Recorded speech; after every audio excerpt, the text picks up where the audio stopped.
Alors, mon cher, voilà. on va aller rapidement, n'est-ce pas? Comme vendredi, c'était super vendredi. On va aller très rapidement au pas de course. Voilà. Les parents qui sont parfois à la maison passent le temps à dire mon enfant serait ci, serait ça, je vais. Parfois, tous ces rêves-là tombent dans l'eau. Quand le parent lui-même est là, il ne connaît même pas, il ne sait même pas de quoi il sera fait demain. Sa situation, même lui, le parent, il ne connaît même pas. Parfois, tu vois un parent travailler comme ça lundi, vendredi, en revenant à la maison, il dit seulement, on m'a compressé. Et tu vois en quelques secondes comment la vie de la famille change. Bref, ce n'est pas où je voulais arriver. Je voulais arriver à ce niveau-ci. Cherchez à savoir avec qui vos enfants marchent. Quelles sont les personnes que vos enfants côtoient. Parce que si vous réussissez à avoir même un détective ou bien quelqu'un de très près qui peut identifier votre enfant et vous rendre compte, vous allez comprendre que ce que vous pensez souvent, oh mon enfant ne peut pas faire ci, mon enfant ne peut pas faire ça, tu auras honte. Ouais. Tu auras vraiment honte. Les amis, même dans la société, parfois tu arrives dans un bar, quelqu'un qui vient donner à boire régulièrement 3 fois, 4 fois, tu l'appelles mon ami. Parce qu'il te fait saouler 2 fois, 3 bières, 4 bières. Tu dis, mon ami, c'est comment?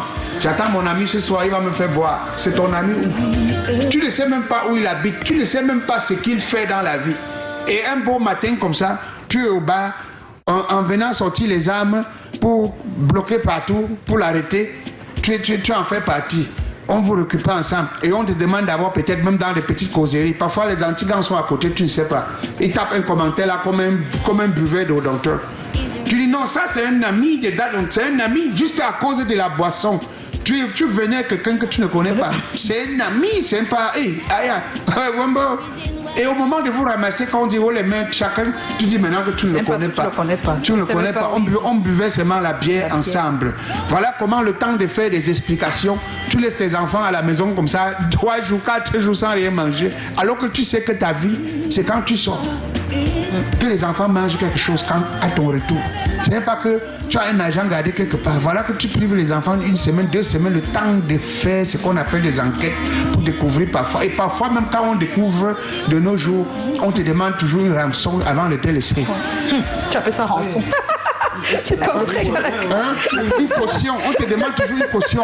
Tu dis non, après on sait quand même que non, tu n'es vraiment pas complice avec lui, mais tu payes toujours ta tête avant de sortir. Ouais. Donc faites très attention. Merci, avec les termes de boissons dans les bars. Mon ami, ma personne, c'est ma personne, je te dis. Oui. Parce que vous buvez le champagne ou le vin ensemble. C'est ta personne, tu ne connais même pas. On te demande de parler, mais tu ne peux même pas. Parce que vous voyez la nuit. Merci Calagan pour ton hic, ok, alors qu'on va recevoir Chlorel. Où est-ce qu'il est, Chlorel? Chlorel, il est en train d'entrer. Le thème de ce soir. Alors, votre enfant adolescent est impulsif et s'énerve à la moindre contrariété. Comment changer ce comportement pour éviter le pire? On va en parler et Chlorel va nous rejoindre.